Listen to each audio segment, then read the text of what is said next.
I'm fully prepared with everything I need for the Jay-Z documentary. The moment he sent that legal letter, I knew I had to let the world see who he really is. He and Diddy are cut from the same cloth. He just hides his arrogance and control behind a cleaner image. Our feud has lasted 20 years, and I know better than anyone what he's done in the shadows. I even suspect that so-called funeral bouquet wasn't Diddy's idea at all, but Jay-Z acting on his behalf. Back when Nicki Minaj posted that video of him wearing a pink wig, all I did was repost it, and he got so nervous he had his lawyers threaten me.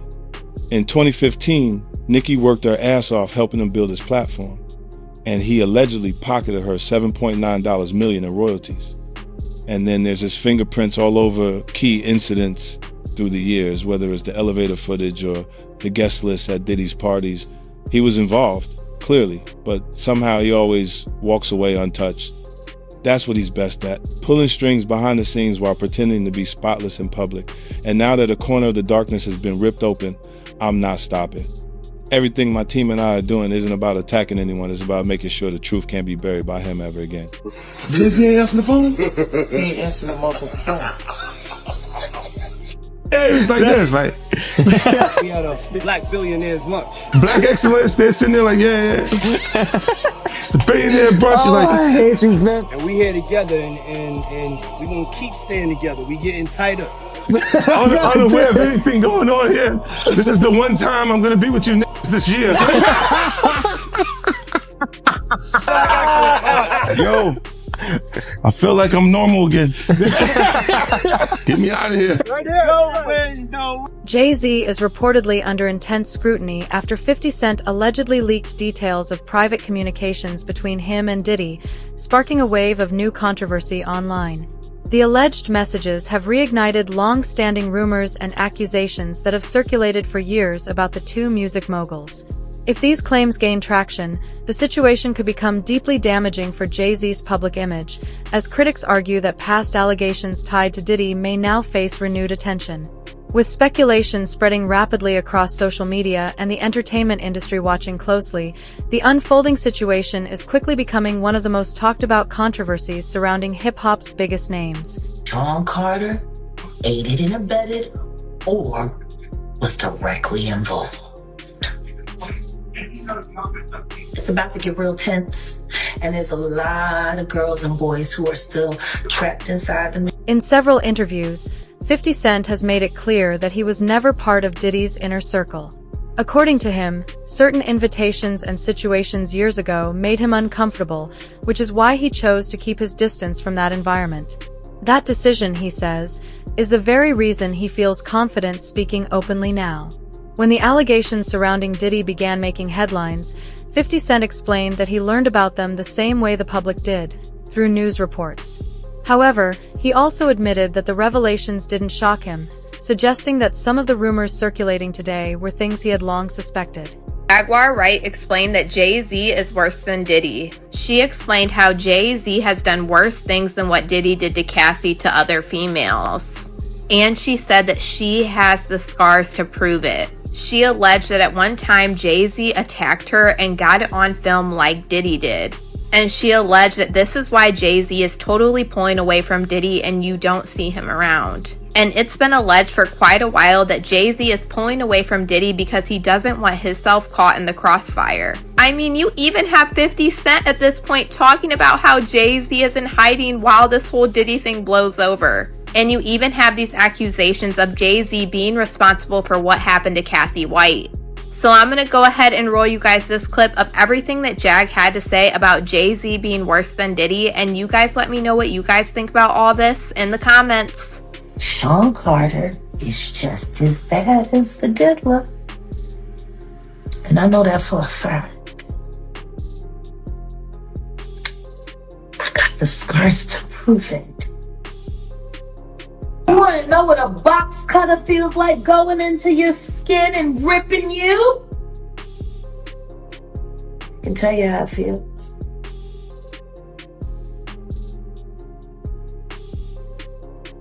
Y'all ain't seen shit yet. That Cassie shit, that's nothing. I'm saying Sean Carter remembers everything he did to me and he's got it on tape.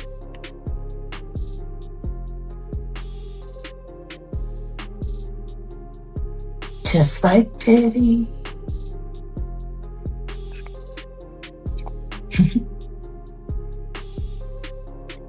And they're gonna be crazy. It's gonna be the women that get them in the end. As the investigation expanded, public attention gradually began shifting toward Jay-Z, with many questioning why he remained silent while the controversy surrounding Diddy continued to unfold. That silence quickly sparked curiosity and speculation. Some observers believed Jay-Z's team may have been aware that his name had surfaced in certain civil claims and were choosing a cautious approach to stay ahead of the situation. Others argued that even without any formal charges, the ongoing discussion alone could still impact his reputation. Meanwhile, social media only intensified the debate, as rumors and unverified claims about him allegedly silencing people who raised accusations against him began circulating more widely than ever. Exactly what Jay-Z's accuser is saying, that even though she dropped the lawsuit, she still stands by what she says, and she only dropped it because of harassment and the fact that she's terrified of Jay-Z. She says that Jay-Z is allegedly bullying her into saying that her accusations were false. In fact, in new legal documents, she is claiming that she was recently approached outside of her home and cornered by two people who told her they were investigators working for one of Jay-Z's lawyers. She claims they tried to get her to sign an affidavit stating that her art claims against Jay-Z were false, but she refused. Jane Doe also claims the alleged investigators asked her if her attorney, Tony Busby, sought her out as a client and offered her money to pursue false claims against Jay-Z, two allegations she says she denied. He says this alleged confrontation left her intimidated and terrified, wondering how they found her when her identity had remained anonymous in media reports and legal proceedings. He also claims that her parents were approached by two investigators asking similar questions about Busby and her R story. In the new documents, she reveals she decided to drop the claim because she was frightened by the reaction from Jay-Z and his supporters. He says she feared she would be publicly outed and subjected to public. Industry insiders say that even a single criminal investigation could shift everything, not only for Diddy, but for anyone closely connected to him. That's one reason many believe 50 Cent's upcoming documentary has drawn so much attention. According to commentators, the story isn't only about one individual. It raises broader questions about how influence operated behind the scenes, who may have known what, and who could become involved next. At the same time, some analysts have asked how Diddy managed to remain protected for so long, with speculation that his influence came from surrounding himself with powerful allies and tightly controlling information as rumors circulated. There have also been unconfirmed reports suggesting Diddy might cooperate with authorities in an effort to reduce his legal exposure. Claims that, according to some speculation online, could even involve sharing information about Jay-Z. Will Diddy start snitching? He better. But the only thing I'm interested in him talking about is everything he knows about Kathy Coriana White. See, I know you know what happened to Corey. Diddy, I know that. You and Jay-Z. Down in Vegas at Tao with Claudia. Why don't you just talk about Kathy? That might help. That might help a lot. Kathy Coriana White, Jay-Z's pregnant mistress, who died 24 hours after she announced that she was going public with their relationship and the baby. While he was married to Beyonce.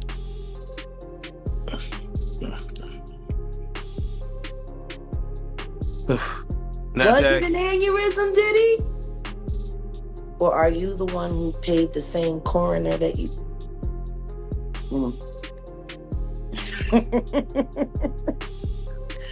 Oh, Diddy, you should talk. Now that the documentary has officially been released, one thing is becoming clear.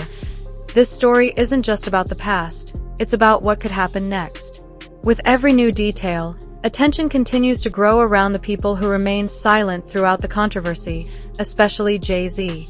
The renewed spotlight on him matters even more because his history with Diddy goes back many years.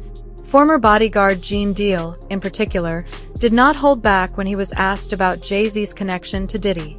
His comments came shortly after Jay-Z's lawyer released a statement claiming that Jay-Z and Diddy were never truly close.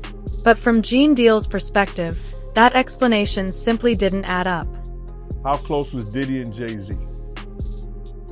They was close enough that they wasn't playing basketball, they wasn't playing baseball, they wasn't playing football, and they wasn't playing hockey or soccer for Diddy to come on stage, pat him on his ass, and then make the statement to people in the world that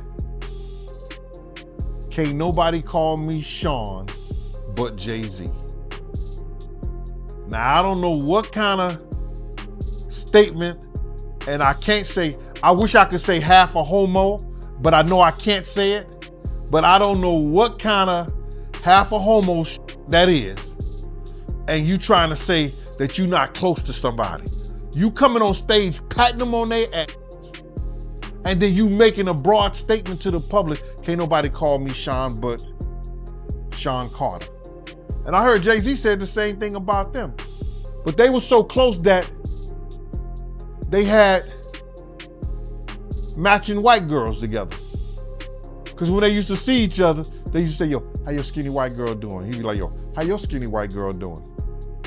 So, I guess that's a certain type of closeness.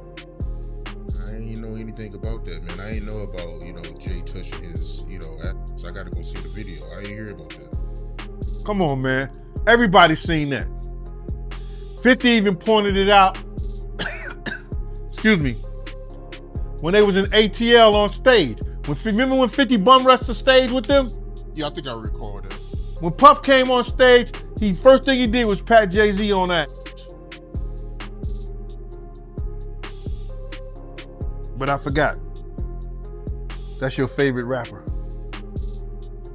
Hey, him and Pac is 1A, 1B. But what's your issue with Jay, man? I ain't know you had an issue with him. I'm never a fan of somebody that I was gonna knock out. According to Gene, that level of familiarity spoke volumes. He pointed to moments like a show in Atlanta where Diddy appeared on stage alongside Jay-Z, an interaction that many viewers said looked notably comfortable and natural. The clip gained even more attention when 50 Cent later referenced it publicly, keeping the moment circulating online. When Gene was asked whether his comments came from a personal issue with Jay-Z, he clarified that it wasn't about being a fan or not. Instead, he recalled a past situation where tensions were high, yet Jay-Z later seemed to have no memory of it. Gene said experiences like that reflect how some people at the top operate, moving through conflicts, creating waves, and then forgetting about them entirely because they live in a completely different world. That's how these guys are, man. They'll cause situations and cause problems, and then they'll forget what they've done because they on a whole nother atmosphere. You know what I'm saying? A lot of shit that he did, you gotta understand, like now he'll say that they're kids because he's raising kids of his own. You understand? But how would you like it that if Blue Ivory, 15, 16 years old, 17, 18 years old, dating a nigga in his early 30s? You're not gonna go for that. No matter what she came through in Hollywood. But you gotta understand, guys who was around then, we didn't know Jay-Z them ages. We didn't know these cats' age. You know what I'm saying? They wasn't having no beards and nothing like that. They was wearing low cuts. You understand? Clean face. I would have never believed when Jay was coming around the block, scooping up the young girls and stuff like that he was 30 years old. If they 17, 18, 16 years old, and they 22, you thinking they 22, 23, something like that, 24 years old? They mama and them need to check them. They daddy and them need to check them. But that's not that far off. But for somebody to be 30 years old in their 30s and they dealing with kids 16 years old, 17, 18 years, now that's a problem, that's an issue. And now he see that because he's raising kids. And he got a young daughter. I think he got another daughter that he didn't claim and now he claiming her. These cats was doing a whole lot of stuff that people in the industry won't speak on. And then now that you're speaking on it and it's becoming where is that you can get on YouTube and you could talk about this shit and say what you seen or say what you heard, you understand, or what you know. Some people look at it being a problem.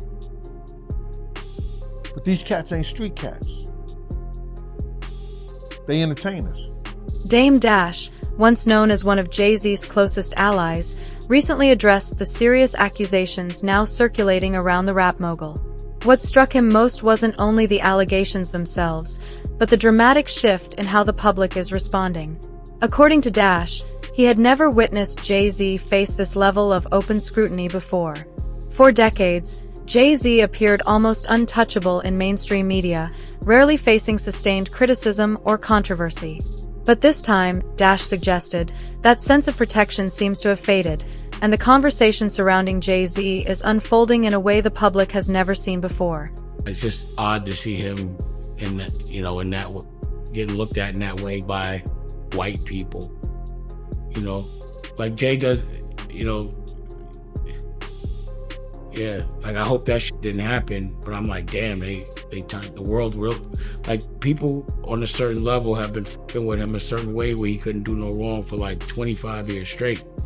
This is the first time he's not getting a pass with white media. Like he can control black media because a lot of them either work or do business with him. But like,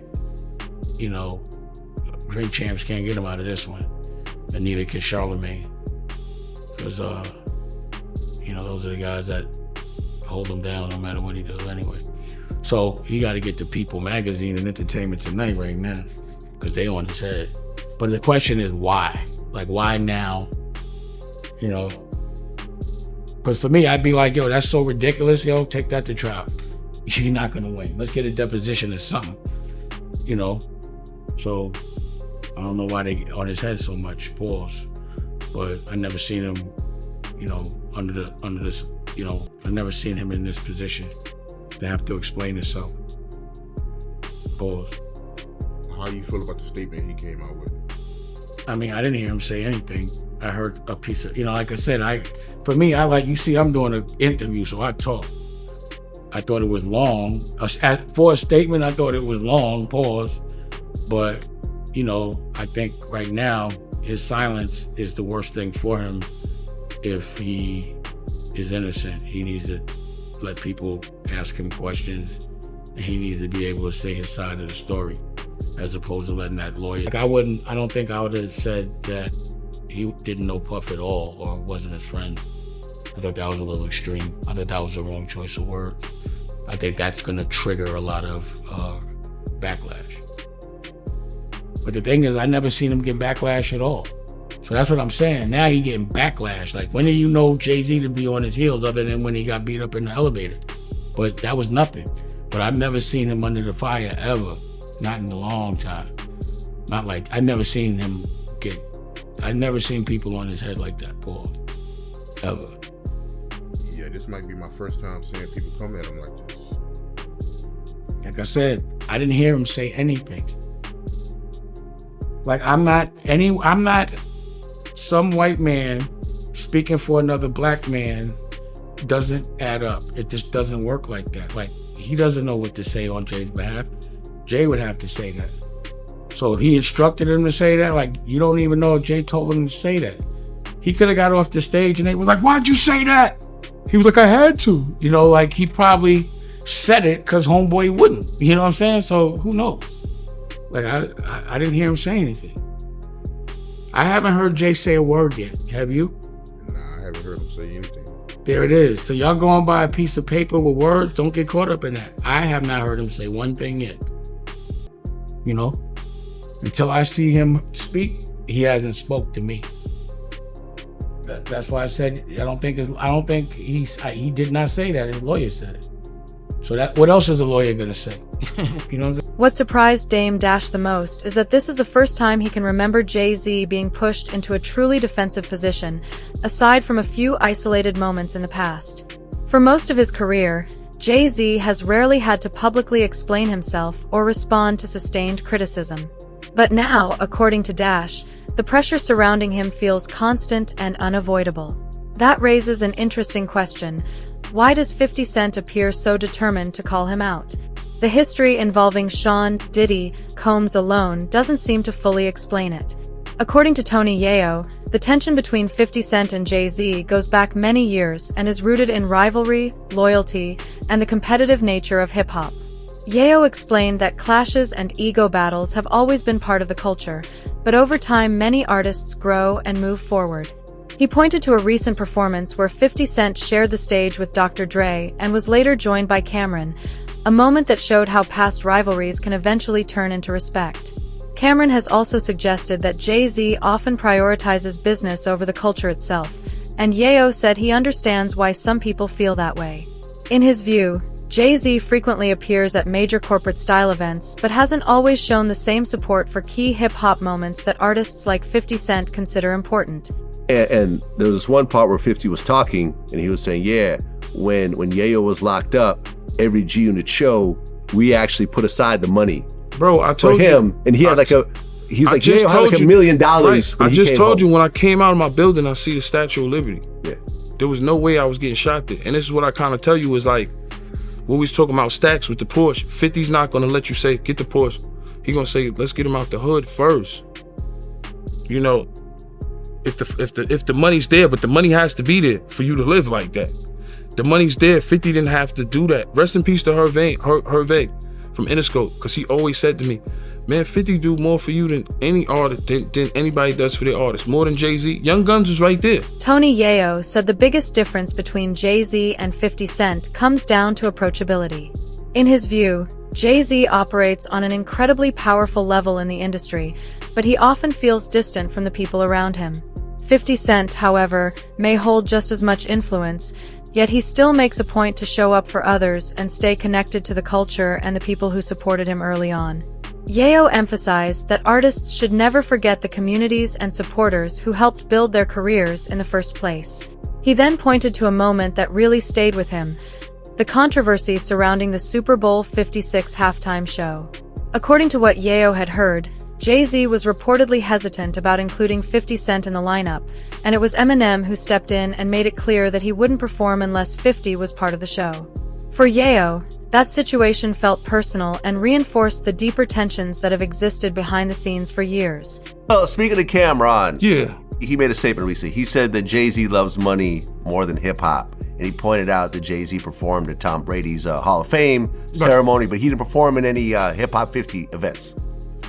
I mean, Jay-Z's on a whole nother level. Like, I mean, you know, he's like, but you know what I like about 50? 50's on a whole nother level, but he's still approachable. You still get to meet the people and you know, Jay gotta remember the people that made him. You know, I'm not saying I don't got respect. I respect Jay-Z, 50, used to respect, you know, Diddy, but all that crazy shit going on. But, you know, I always respected him because I looked at, for New York, those were like the, you know, the guys. You know what I'm saying? The guys with the most money and the most influence. So with Jay is like, when the last time you haven't seen Jay. So I think people are just gonna say that.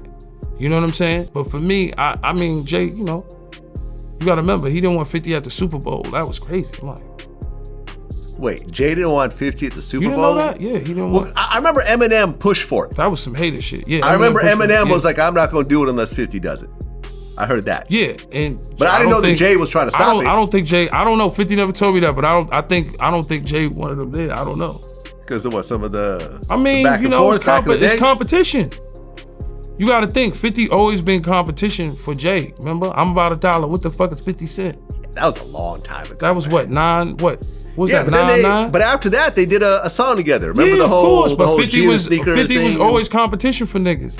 Then remember Jay said, yo, 50's coming. He told Siegel and them, and Memphis Bleak and all them. Yeah. And come on, 50's like, he's on a whole nother level. You gotta remember, he came after niggas. He came after Jay and Rockefeller. G-Unit came, and people might shit on G-Unit, but with Eminem, Dr. Dre, 50 Cent, nobody has outsold us, bro. Yeah. Nobody has had the effect. Record executives even told Tony Yayo that 50 Cent consistently did far more for the people around him than many powerful figures in the music industry ever did for their own artists. According to Yayo, 50 has always made a point of looking out for his team, creating opportunities, and staying loyal to those who were with him from the beginning. In his view, that kind of support and loyalty is rare at the highest levels of the industry, where many artists are often left to navigate success on their own once they reach the top. Yayo said that difference in how leaders treat their people is one of the reasons 50 continues to earn respect from those who have worked closely with him over the years. He says to people, he goes into boardrooms and says to people, which I will never say, is he says, it's important for me to be a billionaire, because Black people need to be billionaires. And why does specifically he, at that time, I've had this conversation with white money people when they go, it's important that Jay-Z becomes a billionaire. And I go, why? And they said, because he wants to open up a casino. He wants to open up this, he should have an alcoholic brand. He needs to have a casino. He needs to have this. And you're like, why the fuck does anybody need a casino? Like another fucking casino money in this world. And it makes it very possible for people to launder money all day. Yeah. So like, why, even the fact that you want to become so powerful, then you're not saying because he needs to build schools for Black people in Black neighborhoods. It's because he wanted to build casinos for Black people.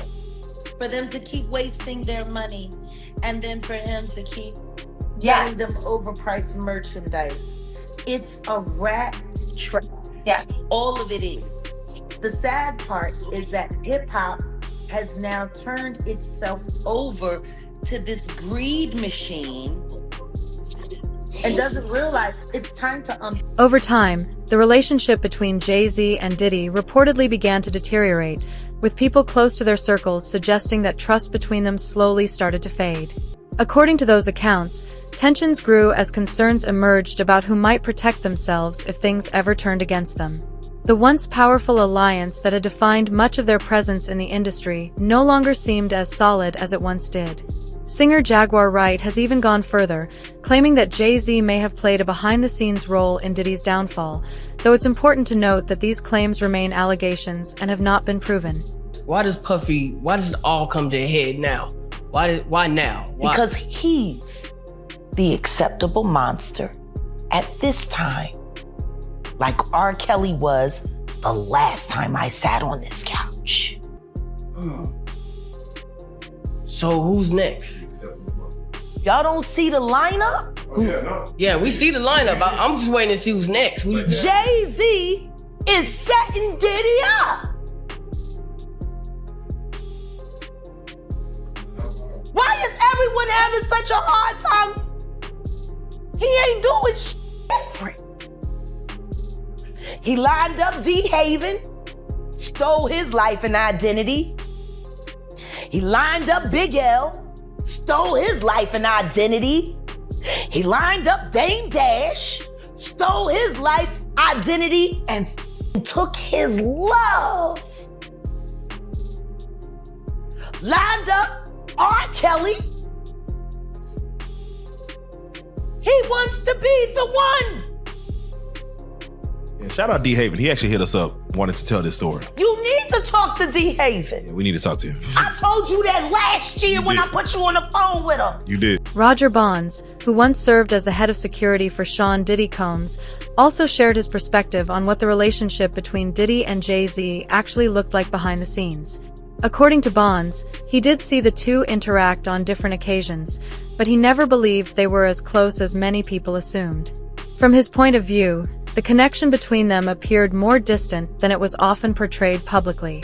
Bonds said that while Diddy seemed to believe they had a stronger bond, the reality from what he observed suggested that their relationship wasn't nearly as tight as people thought. I believe Puff felt they was close. But if you was a person on the outside looking in, like me and Uncle Paulie used to always talk about it, me and D-Rock used to talk about, yo, why Puff kind of like sucking Jay off so much? You know what I'm saying? Because you'd be like, we done flew to 5 or 6, 7 different concerts that Jay-Z has. But Jay-Z is not at one of Puff's shows. You know what I'm saying? You look at the Rock brunch where Puff would break his neck to get to the brunch, But Jay-Z don't pop up at any of Puff parties. You know, now I can only speak up until 2012. You know what I'm saying? And Puff was breaking his neck. Like at the end of the day, in our mind, we said, yo, he ain't even invite Puff to his wedding. When he married Beyonce, Steve Stout and all of them was there. You know what I'm saying? And Puff was kind of in his feelings, but once again. Oh, Puff was upset he didn't get invited to the wedding? Of course he was. Oh. You know what I'm saying? But you got to remember, we're security, so we're bottom on a totem pole. So he's not going to show you that it really affects him until you have a little conversation with him, or you say something, or you overhear something. But he didn't get invited to that, you know. Yeah, Jay came through every once in a while. Like if we was in a yacht in San Tropez or one of these places like that, Jay might ride up, you know what I'm saying? And it's more or less to show, yeah, I got a yacht too. Tom, I think Jay ain't really with Puff. It was no personal into it. It would be like if Ron Burgos is flying from LA on his jet, but Jay-Z just so happens to be going to New York too. We all end up on the jet, flying back, those type of things, but nothing to go out his way into. If we in a club, you might be downtown at bed or something like that. Jay-Z might be there, so they end up at the same table, you know what I'm saying? And it was times where I listen to the records now where Jay-Z said, yo, why should I drink Ciroc when why should I drink Grey Goose when Puff got Ciroc? This is something new that just started happening because I remember we almost got into a big altercation with Pecos and them because... With Sean Pecos? Yeah, because Puff was there and Jay and them was there and they had a bunch of Grey Goose bottles come to the table. And Puff felt like, yo, that was disrespectful. And he knocked over the Grey Goose bottles, you know what I'm saying? Like, yo, I think I heard about fuck this. y'all niggas doing that for, yo, da-da-da-da-da-da. But Jay didn't care, you know what I'm saying? Like... You know, and Pecos came back to the house and explained to self, da-da-da-da-da. You know, I was eavesdropping and airdropping, you know, because like I said, Puff is always ready to fight. You know what I'm saying? But, you know, Emery had just came home and this, that, and the other like that, and they ordered Grey Goose bottles. Now, why you got 10 Grey Goose bottles coming to the table if you know I'm right here at the table and I got Ciroc? So there's a lot of different things that don't add up. In his view, Jay-Z and Diddy were never as close as the public believed. They may have shared influence, business opportunities, and the same powerful spaces within the industry, but according to that perspective, true loyalty between them was never really there. Over time, those hidden cracks in the relationship reportedly became harder to ignore, raising questions about how strong their alliance ever truly was. And now, as more attention is placed on their past connections, some wonder whether those long-standing fractures could grow even wider. Could the same cracks that once stayed behind the scenes now threaten to swallow them both? Let us know what you think in the comments below.